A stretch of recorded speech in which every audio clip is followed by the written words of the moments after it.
പുതിയൊരു വീഡിയോയിലേക്ക് സ്വാഗതം. ഇന്നത്തെ വീഡിയോയിൽ നമ്മൾ ഡിസ്കസ് ചെയ്യാൻ പോകുന്നത് NCERT ടെക്സ്റ്റ് ക്ലാസ് 7-ലെ ജിയോഗ്രഫി ചാപ്റ്റർ 1 ആണ്. നമുക്ക് ആരംഭിക്കാം. ചാപ്റ്ററിൻ്റെ പേരാണ് എൻവയോൺമെൻറ്റ്. പരിസ്ഥിതിയെക്കുറിച്ചാണ് ഈ ചാപ്റ്റർ ഡിസ്കസ് ചെയ്യുന്നത്. നമുക്ക് ആരംഭിക്കാം. ആദ്യമായി എന്താണ് എൻവയോൺമെൻറ്റ് എന്ന് നോക്കാം. Nature, place, people, things, etc. that surrounded the living organisms makes the environment. അപ്പോൾ പ്രകൃതിയിലെ ലിവിങ് ഓർഗാനിസത്തെ ചുറ്റിയുള്ള നേച്ചർ, പ്ലേസ്, പീപ്പിൾ, തിങ്സ് എന്നിവയെല്ലാം അടങ്ങിയതാണ് എൻവയോൺമെൻറ്റ്, പരിസ്ഥിതി എന്ന് പറയുന്നത്. The environment can broadly be classified into natural and human environment. എൻവയോൺമെൻറ്റിനെ പ്രധാനമായിട്ട് നമുക്ക് രണ്ടായി തരംതിരിക്കാം: natural environment and human environment. It is a combination of both natural as well as man made phenomena. അപ്പോൾ environment എന്ന് പറയുന്നത് natural ഫിനോമിനയും മാൻ made ഫിനോമിനയും തമ്മിൽ ചേർന്നതാണ്. അപ്പോൾ നാച്ചുറൽ ആയ വസ്തുക്കളും മാൻ മെയ്ഡായ വസ്തുക്കളും നമ്മുടെ പരിസ്ഥിതിയിൽ കാണപ്പെടുന്നു. ഇവ രണ്ടും ചേർന്നതിനെയാണ് എൻവയോൺമെൻറ്റ്, പരിസ്ഥിതി എന്ന് പറയുന്നത്. The natural environment comprises of biotic and abiotic conditions. അപ്പോൾ നാച്ചുറൽ എൻവയോൺമെൻറ്റിൽ എന്തൊക്കെ അടങ്ങിയിരിക്കുന്നു? Biotic and abiotic conditions. Biotic എന്ന് പറഞ്ഞു കഴിഞ്ഞാൽ ജീവനുള്ള വസ്തുക്കളാണ്, അവയിൽ പ്ലാന്റ്സും അനിമൽസും വരുന്നു. അബയോട്ടിക് എന്ന് പറഞ്ഞു കഴിഞ്ഞാൽ ജീവനില്ലാത്ത ഘടകങ്ങളാണ്, അവയാണ് ലാൻഡ്, വാട്ടർ, എയർ എന്നിവ. whereas man-made phenomena comprise the activities and interactions among human beings. ഇനി മാൻ മെയ്ഡ് എന്ന് പറഞ്ഞു കഴിഞ്ഞാൽ നമ്മുടെ ഭൂമിയിൽ മനുഷ്യൻ നിർമ്മിച്ചിട്ടുള്ള വസ്തുക്കളാണ്, അവയിൽ പെടുന്നതാണ് റോഡ്സ്, ബ്രിഡ്ജസ് എന്നിവ. അവയാണ് മാൻ മെയ്ഡ് ഫിനോമിന എന്നതിൽ വരുന്നത്. വ്യക്തമായി എന്ന് വിചാരിക്കുന്നു. അപ്പോൾ മെയിനായിട്ട് ക്ലാസിഫൈ ചെയ്തിരിക്കുന്നത് ഒരു ഫ്ലോ ചാർട്ട് രൂപത്തിൽ കൊടുത്തിരിക്കുന്നു. കമ്പോണൻസ് ഓഫ് എൻവയോൺമെൻറ്റ് ആണ് natural environment, human environment and human made environment. ഈ നാച്ചുറൽ എൻവയോൺമെൻറ്റിൽ വരുന്നതാണ് ബയോട്ടിക് ആൻഡ് അബയോട്ടിക്. പിന്നീട് അതിൽ വരുന്നതാണ് അറ്റ്മോസ്ഫിയർ, ഹൈഡ്രോസ്ഫിയർ, ലിത്തോസ്ഫിയർ, ബയോസ്ഫിയർ. ഇവ നാലും എന്താണെന്ന് നമുക്ക് ഡീറ്റെയിൽഡ് ആയിട്ട് വരുന്ന സ്ലൈഡ്സിൽ നിന്ന് പഠിക്കാം. ഇനി ഹ്യൂമൻ മെയ്ഡ് എന്തൊക്കെയാണ് നാം പറഞ്ഞത്? റോഡ്സ്, ബ്രിഡ്ജസ് എന്നിവയെല്ലാം നമ്മുടെ ഭൂമിയിൽ മനുഷ്യൻ ഉണ്ടാക്കിയിരിക്കുന്നതാണ്. അതാണ് ഹ്യൂമൻ മെയ്ഡ് എൻവയോൺമെൻറ്റ് എന്ന് പറയുന്നത്. ഇനി ഹ്യൂമൻ എൻവയോൺമെൻറ്റ് എന്ന് പറഞ്ഞാൽ മനുഷ്യൻ തന്നെയാണ് ഇതിൻ്റെ ഭാഗമായി വരുന്നത്. നമുക്ക് അടുത്ത സ്ലൈഡിൽ നോക്കാം, വ്യക്തമാകും ഇതിൽ നിന്ന്. Components of environment. ആദ്യമായി നാച്ചുറലിൽ വരുന്നതാണ് atmosphere, hydrosphere, lithosphere and biosphere എന്നിവ.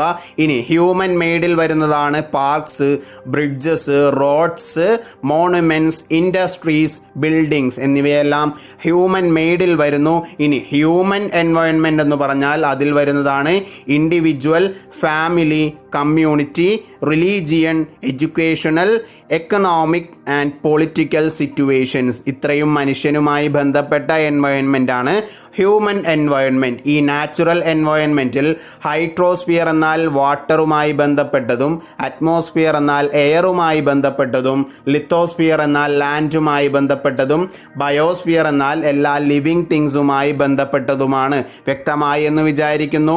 ഇനി ഈ അറ്റ്മോസ്ഫിയർ, ഹൈഡ്രോസ്ഫിയർ, ലിത്തോസ്ഫിയർ, ബയോസ്ഫിയർ എന്താണെന്ന് നമുക്ക് ഡീറ്റെയിൽഡ് ആയിട്ട് നോക്കാം.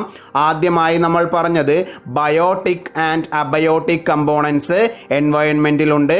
The world of living organisms called biotic components. Examples ആണ് പ്ലാന്റ്സ് ആൻഡ് ആനിമൽസ്. ഇനി അബയോട്ടിക് കമ്പോണൻസ് ആണ് the world of non living elements. Example ആണ് ലാൻഡ്, എയർ, വാട്ടർ എല്ലാം നമ്മൾ പറഞ്ഞത് ക്ലിയർ ആയി എന്ന് വിചാരിക്കുന്നു.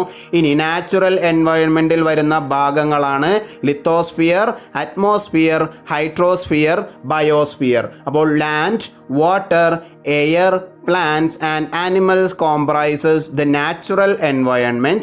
Lithosphere, atmosphere, hydrosphere and biosphere are the four domains of the natural environment. അപ്പോൾ നാച്ചുറൽ എൻവയോൺമെൻറ്റിൻ്റെ 4 പ്രധാന വിഭാഗങ്ങളാണ് lithosphere, atmosphere, hydrosphere and biosphere. ഓരോന്നും എന്താണെന്ന് നോക്കാം. The lithosphere is the solid crust or the outermost layer of the earth where we live. അപ്പോൾ lithosphere എന്ന് പറഞ്ഞു കഴിഞ്ഞാൽ ഭൂമിയുടെ സോളിഡ് ആയിട്ടുള്ള ഭാഗമാണ്, കരഭാഗം എന്ന് നമുക്ക് പറയാം. ഈ കരഭാഗത്തിലാണ് മനുഷ്യനടക്കമുള്ള ജന്തുജാലങ്ങൾ മിക്കതും ജീവിക്കുന്നത്.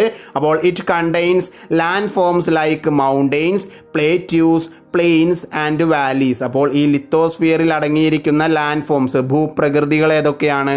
മൗണ്ടെയ്ൻസ്, പ്ലേറ്റ്യൂസ്, പ്ലെയിൻസ്, വാലീസ് എന്നിവയാണ്. ഇനി the hydrosphere is the domain of water. കരഭാഗമാണ് ലിത്തോസ്ഫിയർ എന്ന് പറഞ്ഞു. അപ്പോൾ വെള്ളം, അതായത് കടൽ ഭാഗം അല്ലെങ്കിൽ പുഴ, കുളങ്ങൾ എന്നിവ അടങ്ങിയിരിക്കുന്നത് എന്താണ്? പ്രധാനമായിട്ടും ജലമാണ്. ഈ ജലം അടങ്ങിയിരിക്കുന്ന ഭാഗങ്ങളെയാണ് ഹൈഡ്രോസ്ഫിയർ എന്ന് പറയുന്നത്. It comprises water bodies like rivers, lakes, seas, oceans. അപ്പോൾ പുഴകളും തടാകങ്ങളും കടലുകളും സമുദ്രങ്ങളുമാണ് ഹൈഡ്രോസ്ഫിയറിൻ്റെ ഭാഗമായി വരുന്നത്. പ്രധാനമായിട്ടും മത്സ്യങ്ങളൊക്കെയാണ് ഹൈഡ്രോസ്ഫിയറിൽ കണ്ടുവരുന്ന ജീവജാലങ്ങൾ. പറഞ്ഞത് വ്യക്തമായി എന്ന് വിചാരിക്കുന്നു. ഇനി atmosphere. The atmosphere is the thin layer of air that surrounds the earth. എർത്തിനെ സറൗണ്ട് ചെയ്തിരിക്കുന്ന എയറിൻ്റെ ഒരു തിൻ ലെയറിനെയാണ് അറ്റ്മോസ്ഫിയർ എന്ന് പറയുന്നത്. It protects us from the harmful rays and scorching heat of the sun. ഈ അറ്റ്മോസ്ഫിയർ ആണ് സൂര്യനിൽ നിന്നുള്ള ഹാംഫുൾ റേസിനെയും ചൂടിനെയും ഒക്കെ ഒരു പരിധി വരെ തടഞ്ഞു നിർത്തി മനുഷ്യനെ സഹായിക്കുന്നത്. അപ്പോൾ അറ്റ്മോസ്ഫിയർ എന്ന് പറഞ്ഞു കഴിഞ്ഞാൽ എർത്തിനെ സറൗണ്ട് ചെയ്തിരിക്കുന്ന ഒരു തിൻ ലെയർ ഓഫ് എയർ ആണ് അറ്റ്മോസ്ഫിയർ. ഈ അറ്റ്മോസ്ഫിയർ ആണ് സൂര്യനിൽ നിന്നുള്ള ഹാംഫുൾ റേസിൽ നിന്നും മനുഷ്യനെ രക്ഷിക്കുന്നത് അല്ലെങ്കിൽ പ്രൊട്ടക്റ്റ് ചെയ്യുന്നത്, പിന്നെ അമിതമായ ചൂടിൽ നിന്നും പ്രൊട്ടക്റ്റ് ചെയ്യുന്നത്. ഇനി the biosphere is a narrow zone of the earth where land, water and air interact with each other to support life. അപ്പോൾ നാം ഇത്രയും നേരം പറഞ്ഞ ലിത്തോസ്ഫിയർ, ഹൈഡ്രോസ്ഫിയർ, അറ്റ്മോസ്ഫിയർ എന്നിവ തമ്മിൽ കണക്ട് ചെയ്യുന്ന ഭാഗമാണ് ബയോസ്ഫിയർ. ഒരു നാരോ സോൺ ആണ്.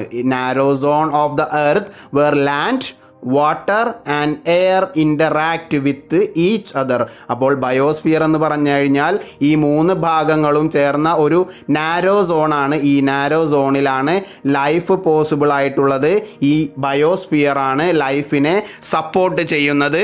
ഇവ മൂന്നും ഹൈഡ്രോസ്ഫിയർ, ലിത്തോസ്ഫിയർ, അറ്റ്മോസ്ഫിയർ എന്നിവയുടെ നാരോ സോൺ ചേർന്നതാണ് ബയോസ്ഫിയർ. ഈ ഫിഗറിൽ നിങ്ങൾക്ക് കാണാം അറ്റ്മോസ്ഫിയർ ഏറ്റവും മുകളിൽ എയർ കണ്ടെയ്ൻ ചെയ്തിരിക്കുന്ന ഭാഗം. ഹൈഡ്രോസ്ഫിയർ എന്ന് പറഞ്ഞു കഴിഞ്ഞാൽ വാട്ടർ ബോഡീസ് ആണ്. ലിത്തോസ്ഫിയർ എന്നാൽ നമ്മുടെ കരഭാഗം, ലാൻഡ് ഏരിയയാണ്. ഇവ മൂന്നിനും ഇടയിലുള്ള നാരോ സോൺ, ഇവയെ മൂന്നിനെയും കണക്ട് ചെയ്യുന്ന ഭാഗമാണ് ബയോസ്ഫിയർ. ഇനി എന്താണ് ഒരു എക്കോസിസ്റ്റം എന്ന് നോക്കാം. The relationship between the living organisms as well as the relation between the organisms and their surroundings form the ecosystem. അപ്പോൾ ഒരു എക്കോസിസ്റ്റം എന്നാൽ ലിവിങ് ഓർഗാനിസംസ് തമ്മിലുള്ള റിലേഷൻഷിപ്പും പിന്നീട് ഈ ഓർഗാനിസവും അതിൻ്റെ സറൗണ്ടിങ്സും തമ്മിലുള്ള റിലേഷൻഷിപ്പുമാണ് ഒരു എക്കോസിസ്റ്റം രൂപപ്പെടുത്തുന്നത്.